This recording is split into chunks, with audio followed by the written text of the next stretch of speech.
What's up? What's up? What's up? Welcome to the All Around.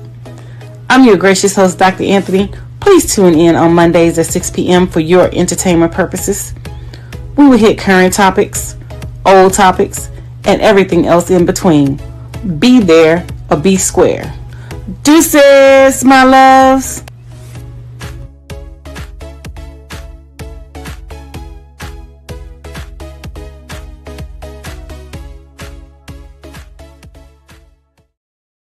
What's up? What's up? What's up? Welcome to another great episode of the All Around. I am your gracious host, Dr. Anthony, and it is a pleasure to be back in the house and to be able to discuss some hot topics with you guys.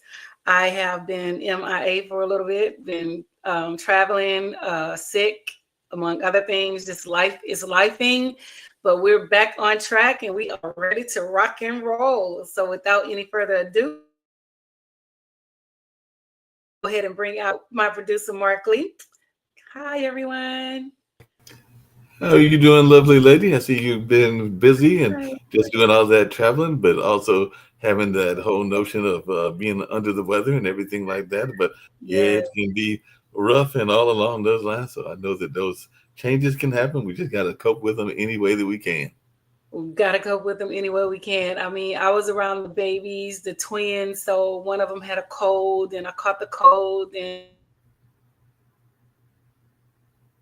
I didn't want her to feel bad, like I didn't want to be around her. So, I just had to endure it, and I ended up catching her cold, but it's okay. So I'm back now. I'm better.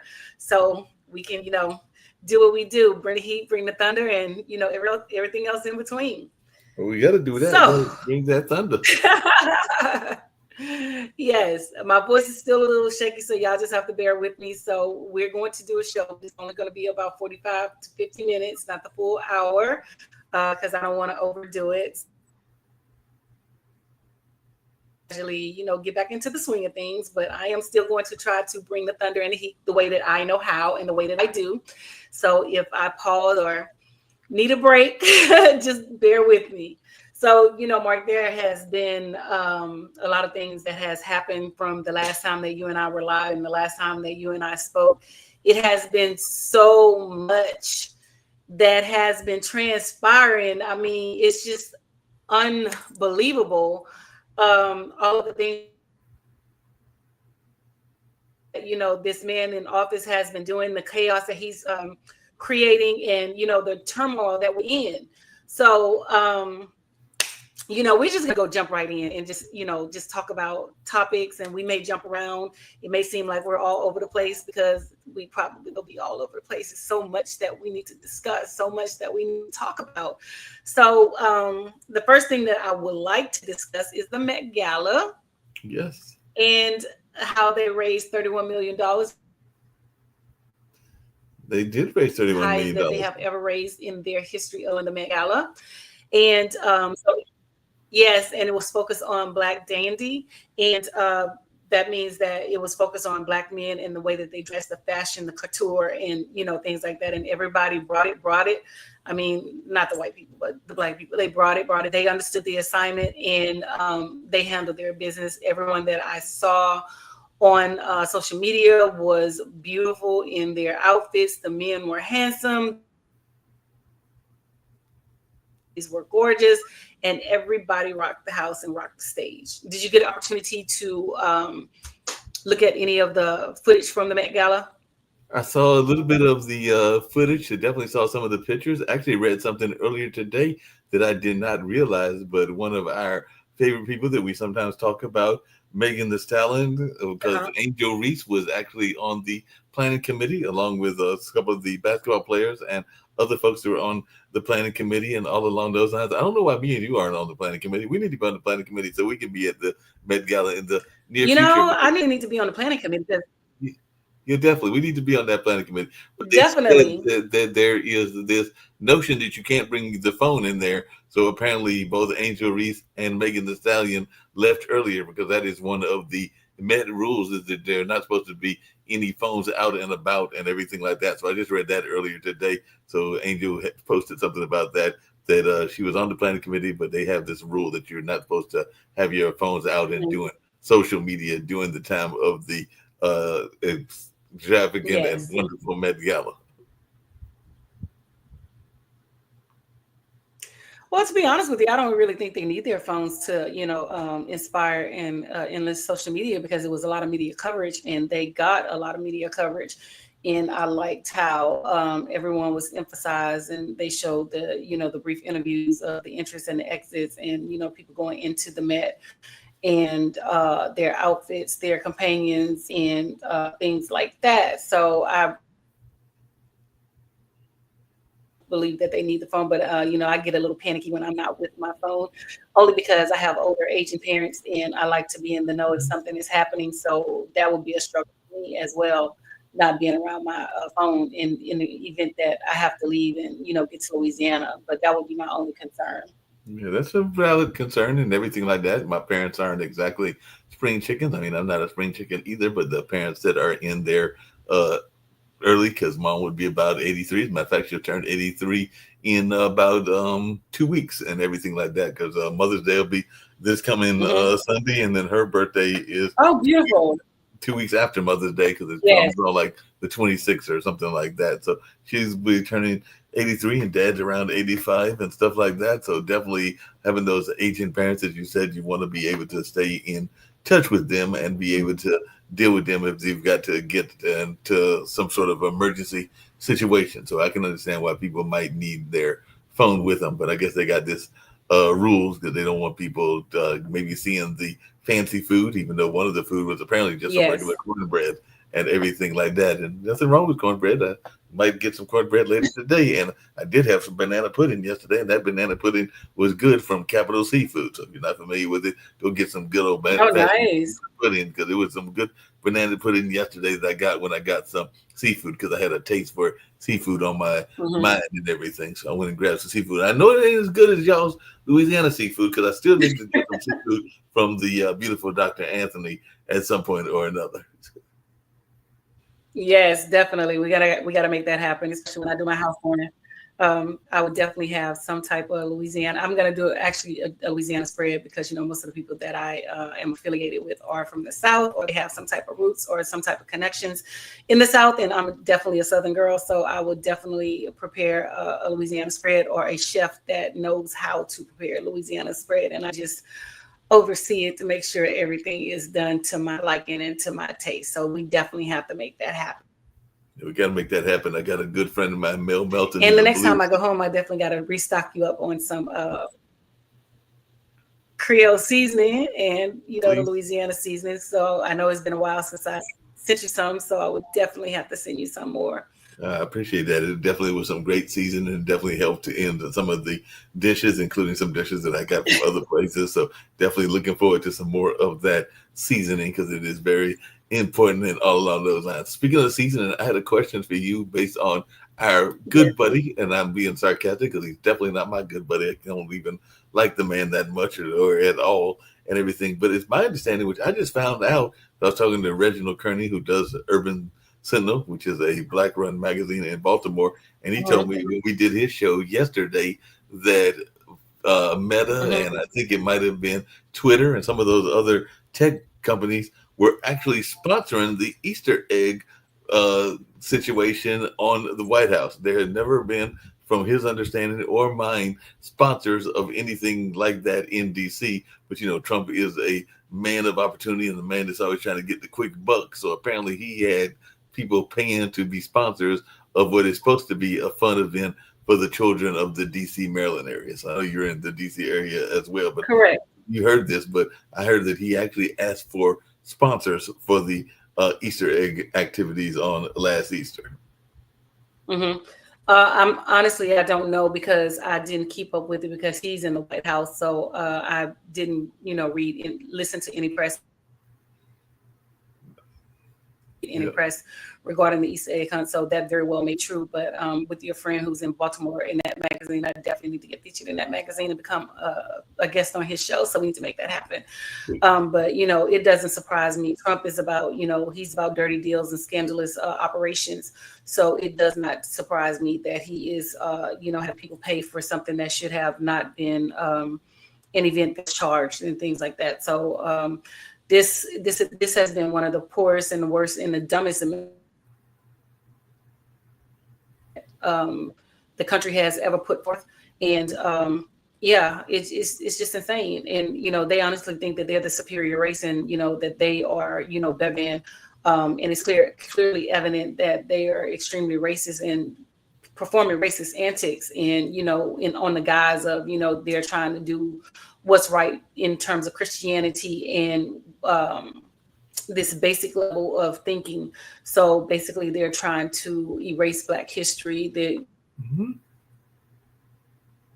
Is taken down out of the Smithsonian.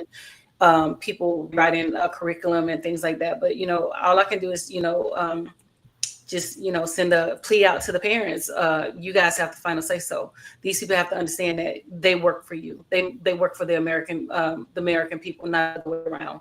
So the only thing that's going to be our saving grace at this point is the midterm elections, and we have to come out in full force and get these people out of the office. And we have to sit Trump down, and when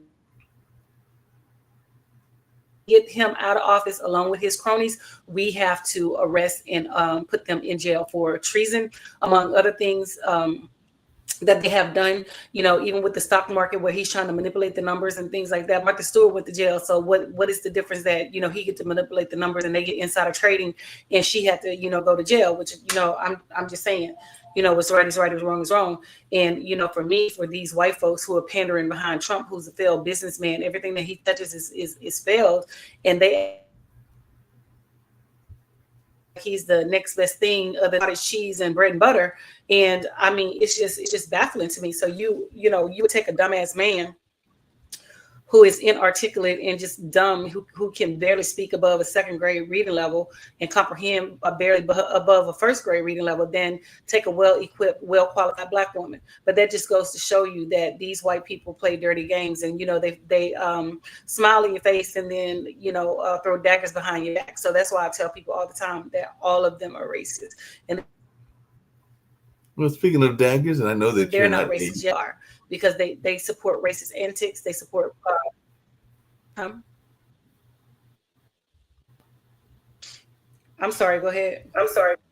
No, I was saying, speaking of racist antics, and we were talking about the Met Gala earlier and everything along those lines, there were some people that were trying to give some shade, and I know you're not the biggest fan of this kind of relationship, but Kamala is married to a white gentleman and all along these lines, and they were giving some shade because they were talking about the notion that they were hooking up on each other at sometimes when the camera was shining on them, and then at other times apparently she was brushing his hand off of her, and all along those lines. So they were trying to give some shade and trying to hint that they might be heading toward divorce court or something like that. But we also know that the president's wife oftentimes puts his hand away from her, but definitely also social media, there was a bunch of then.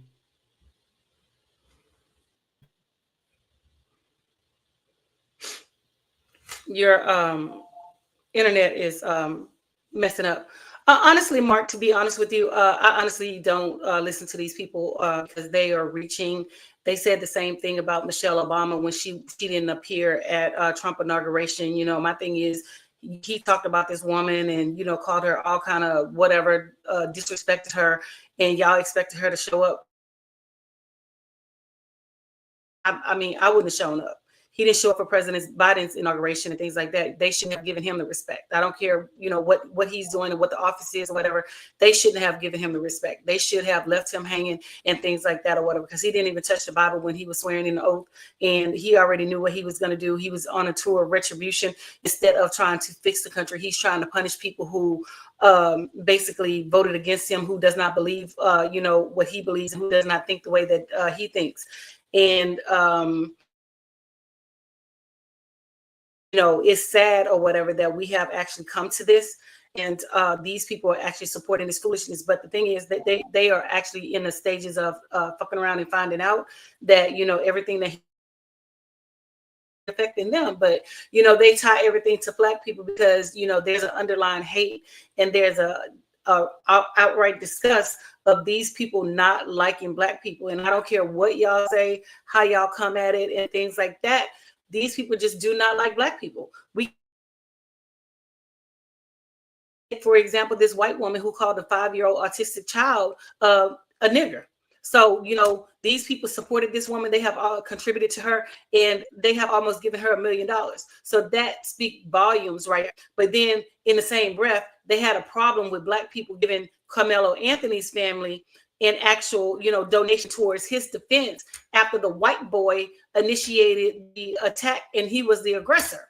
So, my thing is, they like all these laws as long as they don't like these laws in these situations when it applies to Black people. They want us to remain docile. They want us to remain humble. They want us to, basically stay in our place. And with that being said, we can take it a step further, even with the NFL draft with Shedeur Sanders, but he didn't go in the first 1 to 2 third round. And they're trying to say that, he's arrogant, he's this, his skill set is not there. But all during college, his skill set was there. He met the numbers. He did what he was supposed to do. They're trying to say his the reason why he was not successful.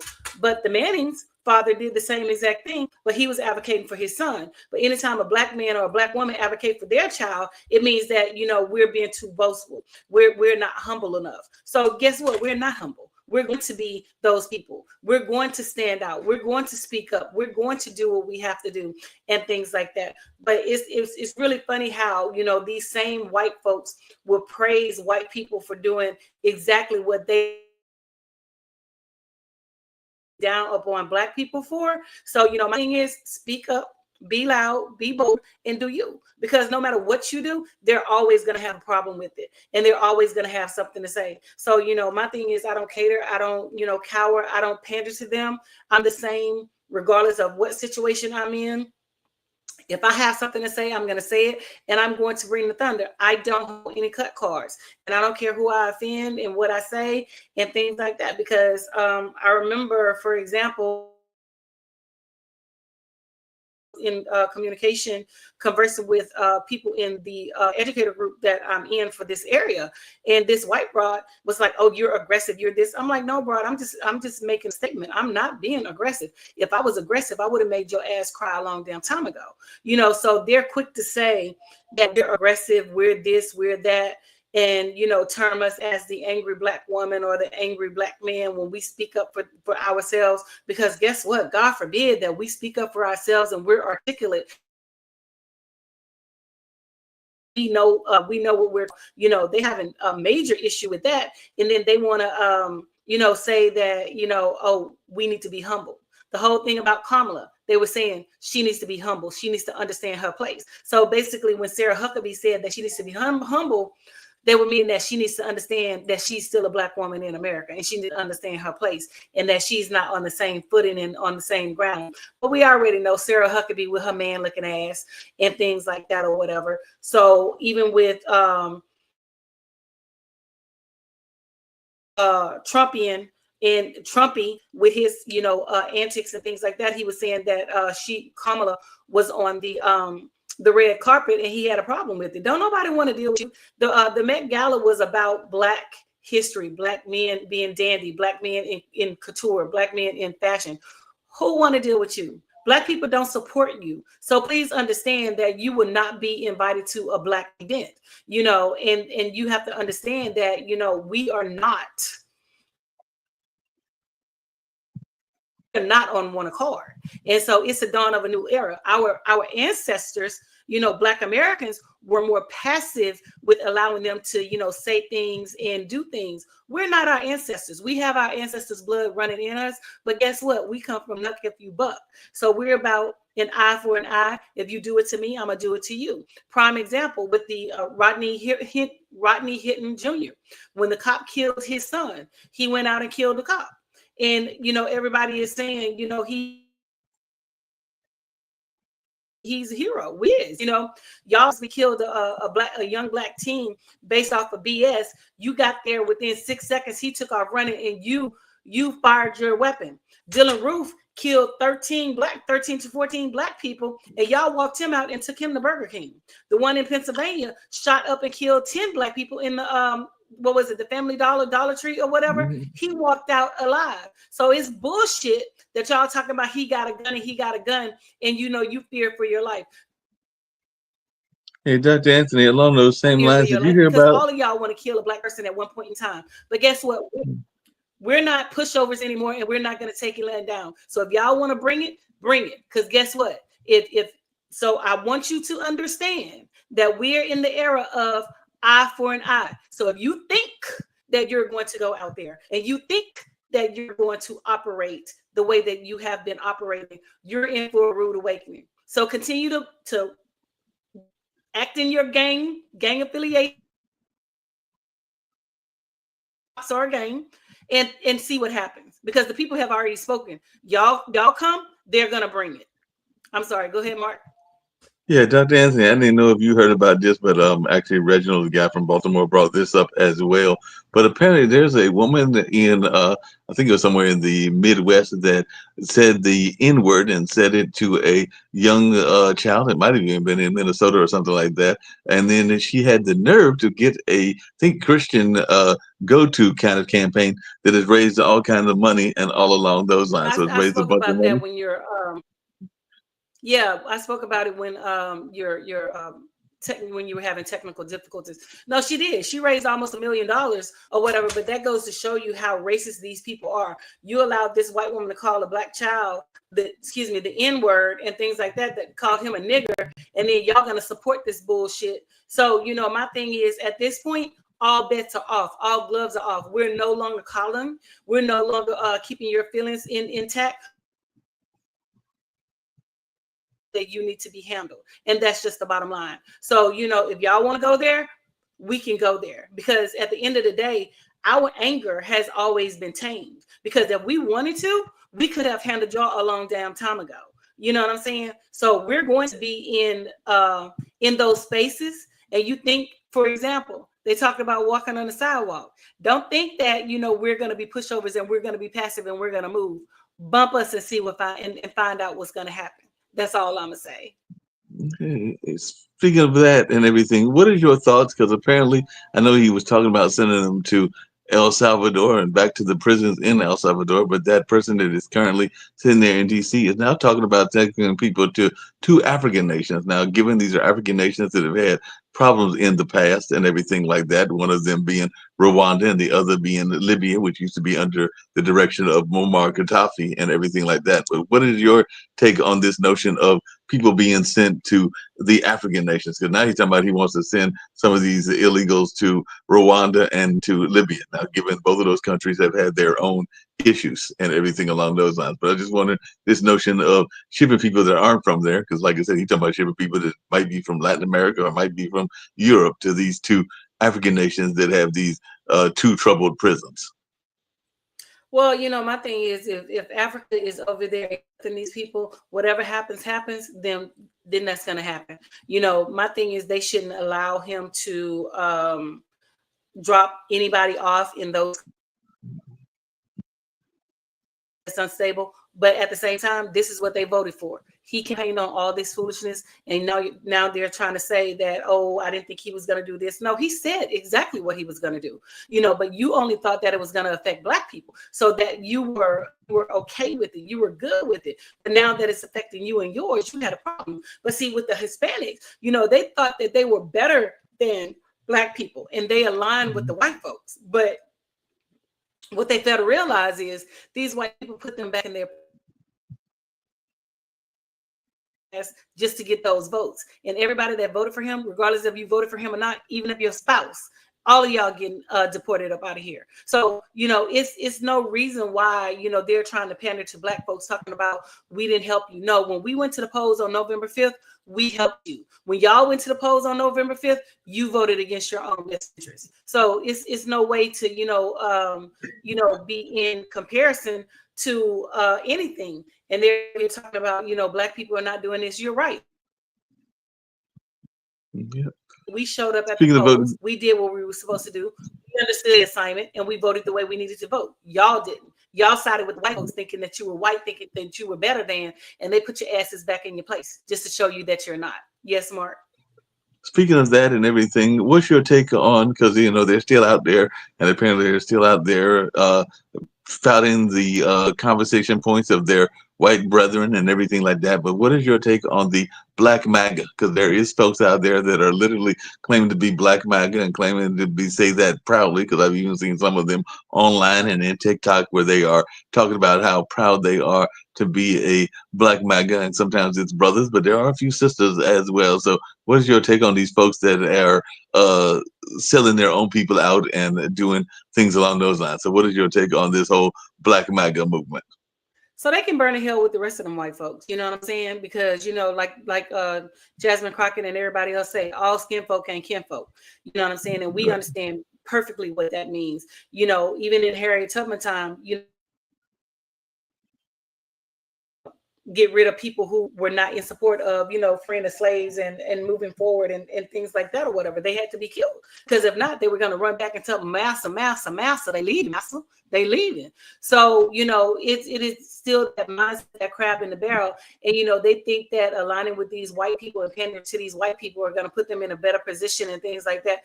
They are using you, just like Candace Owens, just like Tim Scott. Now everybody's like, oh, well, I didn't know he was going to do that. No, you knew exactly what he was going to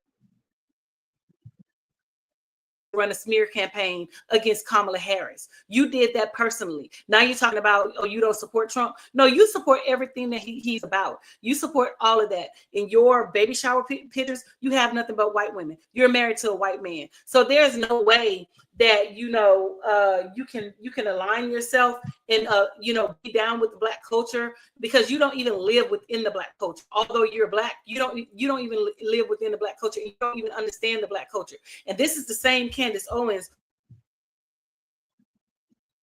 discrimination, but she's the same Candace Owens that's also talking about there's no discrimination in America. So my thing is, pick a side, Candace. But guess what? We're not accepting you back over here on the Black side. So you might as well stay over there, because you can kick rocks, but it's just baffling how these people went out there shucking and jiving and, doing what they had to do to get Trump elected and things like that or whatever. And they're nowhere to be found, nowhere to be heard of, nowhere to be seen, nowhere to do anything. Tim Scott, you know what I'm saying? No, you're right. Tim Scott's nowhere to be found. Byron y'all Donaldson, can continue to kick rocks, because we don't accept you back to the other community. Yeah. Byron Donaldson, Tim Scott, they're all gone and everything. Switching on to entertainment, because it was on another show that I was part of, and I'd love to hear your thoughts around this. I am a fan of a certain rapper that is a woman that is an actress and a rapper, but that's my understanding that even though it had one of the strongest love stories, actually several love stories, including one that involved an older woman and her police officer, and then of course the one that I was referring to, Queen Latifah, and everything like that. So, and then the young daughter and her love interest. But there was some strong Black love stories within the Equalizer, the remake of the Equalizer, and it's now my understanding that after several seasons it's been canceled, even though they were developing those strong love stories. So I just wanted your take on this, because it seems to me that this would be something that folks should be wanting to see more of, is these strong kind of Black love stories. But they got rid of this one that was starting to be successful, because like I said, they developed all those storylines that I was referring to, which was Queen Latifah and her former police officer lover in that story, and then of course the her mother, or was it her aunt? I think it was the aunt, and the police officer, and then the young lady that was playing the daughter of Queen Latifah and her young love interest. So, like I said, that's some strong Black love that we don't see enough of on television, but now it is no longer. But I was just wondering your take on that particular series and the demise of that series. Well, honestly, I never watched it because I really don't have time to watch TV. So I never watched it, but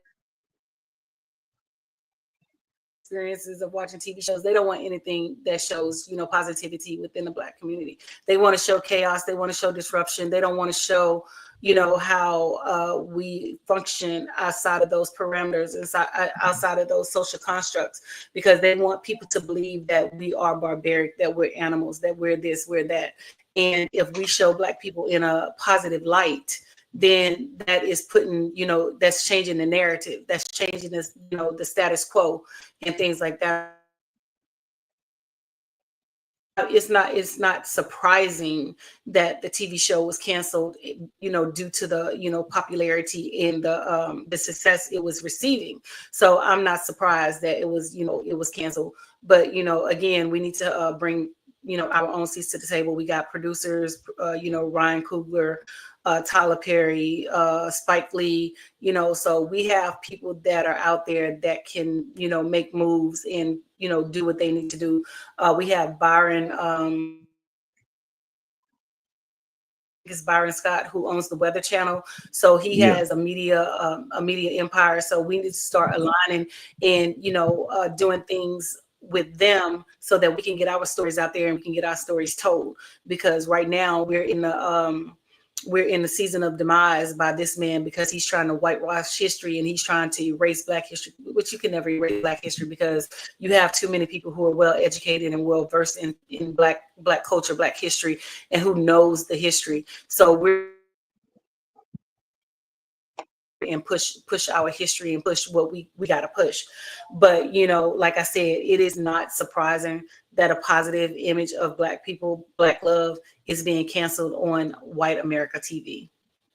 Well, speaking of that and everything, I know that I mentioned it before on your show and all along those lines, but Pauli Murray, who was a historical figure that was known in both the LGBTQIA community as well as the Black community, and was a vital voice in Brown versus Board of Education.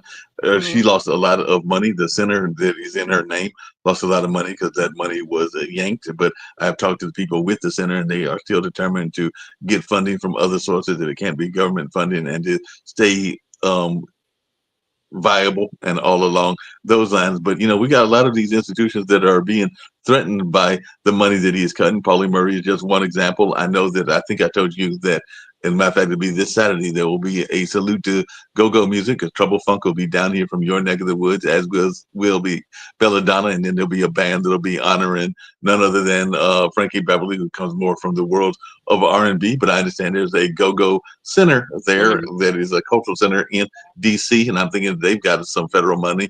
And even Phil Freelon, who was a major architect before he passed away about a couple of years ago, and all along those lines, was the developer of the Museum of African American History there in DC. As a matter of fact, it's my understanding he's one of the lead architects, and even though he was from here in Durham, North Carolina. But I was just wondering your take on the threat that is out there to a lot of these institutions being disbanded, because he's even talking about disbanding NPR and PBS, which we know brought us Junction, What's Your Function, What Is a Bill, as well as Sesame Street and the Electric Company, just to name a few. So what is your thoughts about both our institutions and media institutions being torn down? So again, we have to endure what we have to endure for the time being, because a lot of this stuff is executive orders, it's not law. So it's temporary, it can be reversed. And saving grace is the midterm elections. So we have to go out and we have to put people in the midterm elections, vote for people in the midterm elections who are going to align with the people, not the people who are going to support this foolishness, this demagogue, this wannabe king, this wannabe pope, not in anything like that. So we have to, make sure that we get politicians in there that's going to govern and do what they need to do in terms of the American people, because it is about it's we the people, not I the people. So people got to understand that when we elect these politicians and when we Senate and when we send them to the Judiciary Committee and departments and things like that or whatever, they are there for the people. They're not there for themselves, which this administration has shown that they are not there for the people, that they're actually there to protect the millionaires and the billionaires and, things of that nature. So we have to do what we have to do, just endure this for a season. And then once this season is over, like I said, our only saving grace is going to be the midterm elections. So the Democrats, and they need to do what they need to do. They need to do what they need to do, and things like that. Yeah, they definitely got to do what they got to do. And like you said, there's a lot of that going on in that space. What do you say to the folks that say that we're not in a recession? Because I don't know about you, but I've been getting some of the food prices and even looking at some of the other prices. Oh, no, we're definitely in a recession. Yeah. They don't want to admit it, but we're definitely in a recession, because if you look at the economy, the in June they're going to drop those rates and things like that or whatever. But we're definitely in a recession. If the tariff war is going to continue, and we're still, on the front end of, these higher prices and things like that, it's only going to get worse from here. And people got to brace themselves for what's to come. Because China is not folding and Canada is definitely not folding. And I was reading something the other day where it's saying that, the prime minister from Canada is over here. He was over here. Mm-hmm. Because Canada is now rerouting the trade agreement from the United States to somewhere else. So these people don't even understand what this man is doing. He's literally trying to destroy this country. This man is not an American. This man is a Russian agent. This man is from Germany. He doesn't care about the American people. He wants this place to be just like Hitler, Adolf Hitler. He wants it to be just like Russia and things like that. And these white folks don't understand what they're asking for and what they're doing to Black people. The Black women are going to be the reason why this country is saved, because we always step up and we always, do what we're supposed to do in terms of democracy. So we are going to be the ones to save this country in the midterm elections. Hey, speaking of saving this country, there is a couple of brothers, and I think maybe even a sister or two, that are getting involved in a conversation that is going out there about a old man and his young girlfriend and everything like that. But I did see that Robert Griffin, who is a Chicago Bears, and all along those lines, has basically been saying that this whole thing between Bill Belichick and Jordan Hudson is a distraction. He said Bill can date whoever he wants, but his relationship has become the one thing he always hated as a coach, a distraction for his UNC football team. So, like I said, I don't know why the brothers and sisters are trying to get into other people's business as to who they're dating or not dating and everything. But apparently this is something that a lot of them are choosing to make conversations about. But it is a May-December relationship and all along those lines. So I was just wondering your thoughts on this, because definitely it seems like a lot of our athletes are wanting to say what's going on in this space, and they have their opinion one way or the other. Honestly, Mark, I really don't care. That's a white man at the end of the day. So, they're going to do what they're going to do, and they're going to support, regardless. They put Trump in office. He's a 34-time felon. He's a sex offender. He's a rapist and things like that. And then they have the audacity, the caucasity to try to prosecute, P. Diddy and, R. Kelly and Bill Cosby and things like that or whatever. Not saying that they are, innocent or whatever.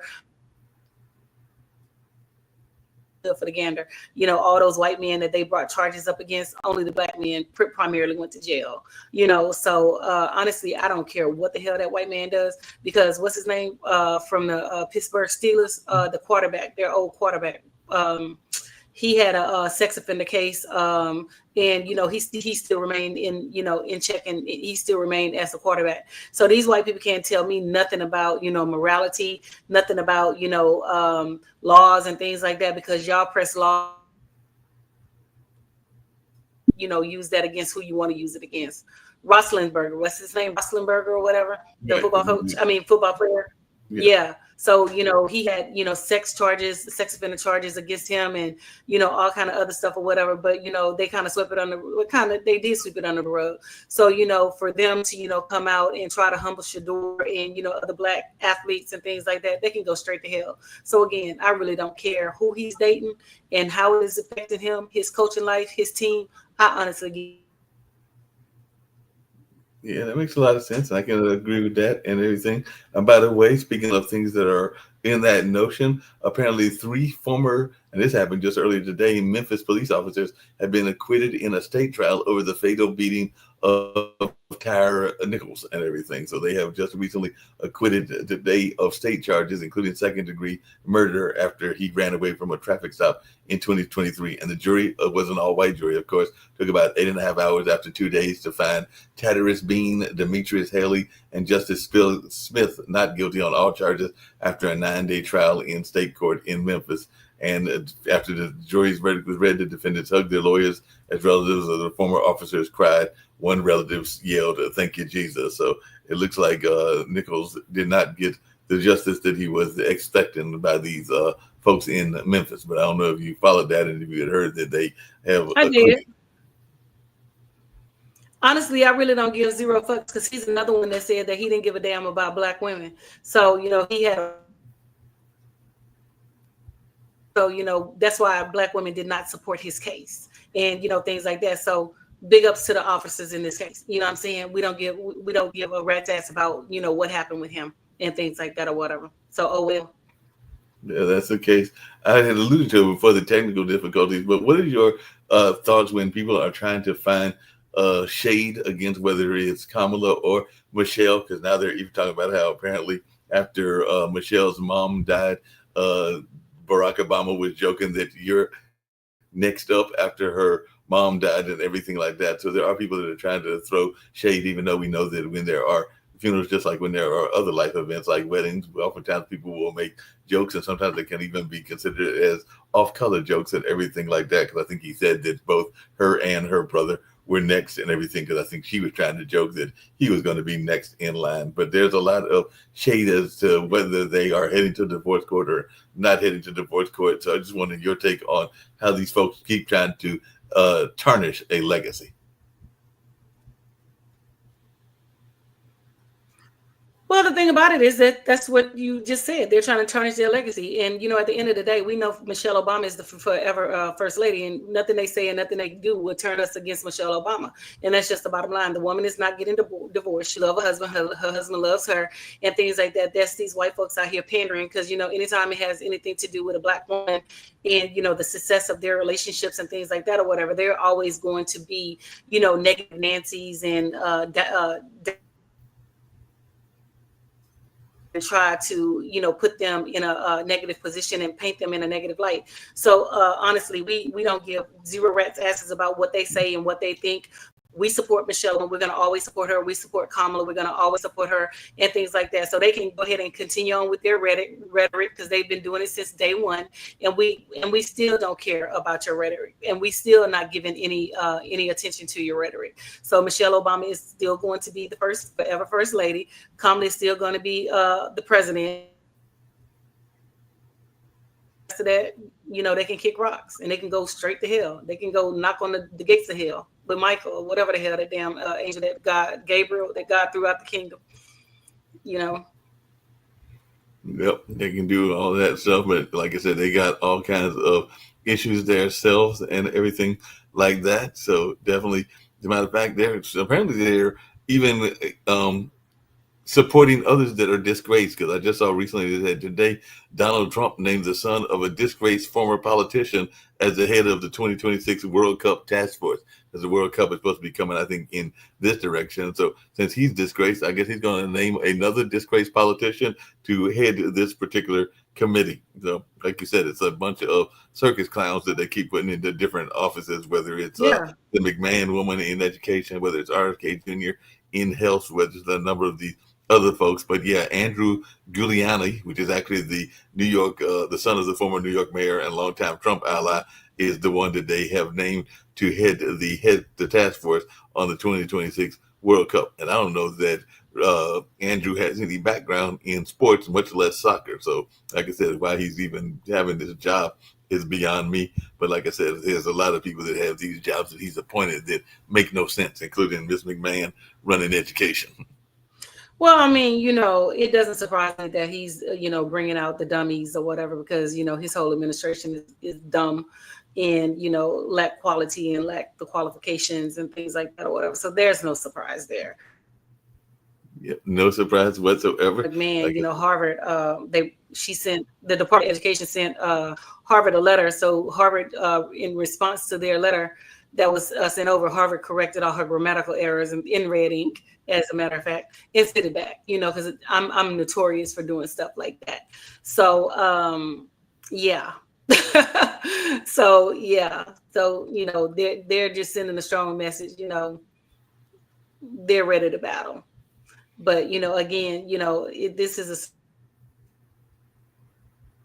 of an administration, it just goes to show that, when you have the complexion for the protection, that you don't even have to be qualified, you don't have to have the degrees, you don't have to have the certifications, only the skin color. So we already know that they're inferior. We already know that they're mediocre. We already know this. And that's why they have a problem with Black women, because, we lead in everything, entrepreneurship, we lead in degrees, we lead in, all that stuff or whatever. We are the most educated group. No doubt, Black women are doing well. I know my mom, who falls in that category, has got a lot of those degrees and has done a lot of work in the education space as well as the foundation space, because there are a number of people that are in that space in our community and don't get the recognition that they deserve. So even though she's been retired about 10 years, she did have a long career in that field as well as in the media as well. But yeah, they don't give enough support to the sisters that are doing some tremendous things and all along those lines. So we'll see how this rhetoric continues and all in that kind of way. So it looks like we're about at the 45-minute mark. So it's been another fun show and all along those lines. So unless you got some other words of wisdom, I'll get ready to hit the dancing and all along those lines. And I guess we can go ahead to wrap. No, my throat is actually on fire. I need some water. I don't know if you can hear my voice changing or whatever. So I think I did good for, coming back off of, being sick and things like that or whatever. So I just really don't want to overdo my vocal cord. And, I want to just keep it down to a minimum. So we would definitely end the show. I can Sounds share like a plan. And spread the word about the all around. And so the clock on the wall says that's all. And we will discuss more topics with you guys on the following Monday. Deuces, by the way, just one quick thing before you deuce and everything. There's one other quick thing. We are now getting a lot of views on TikTok. So you are actually also being seen on TikTok as well. And there is a lot of views on TikTok. So this will be cut up through the StreamYard AI into like some clips and everything like that. And sometimes the show is even live on TikTok and everything like that. Make sure you tag me. We're seeing a boost in tips. So definitely check out tag me on TikTok. Yes, send me the information so I can tag myself as well. All right, so the clock on the wall says that's all, y'all. So we are going to end the show because I don't want to stress my vocal cords. I know that you can hear it in my voice, so I'm sorry, but we will continue on the following Monday. And click like and share and make sure you guys tune in. Sounds good.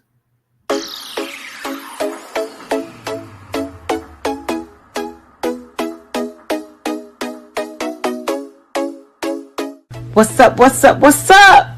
Welcome to the All Around. I'm your gracious host, Dr. Anthony. Please tune in on Mondays at 6 p.m. for your entertainment purposes. We will hit current topics, old topics, and everything else in between. Be there or be square. Deuces, my loves.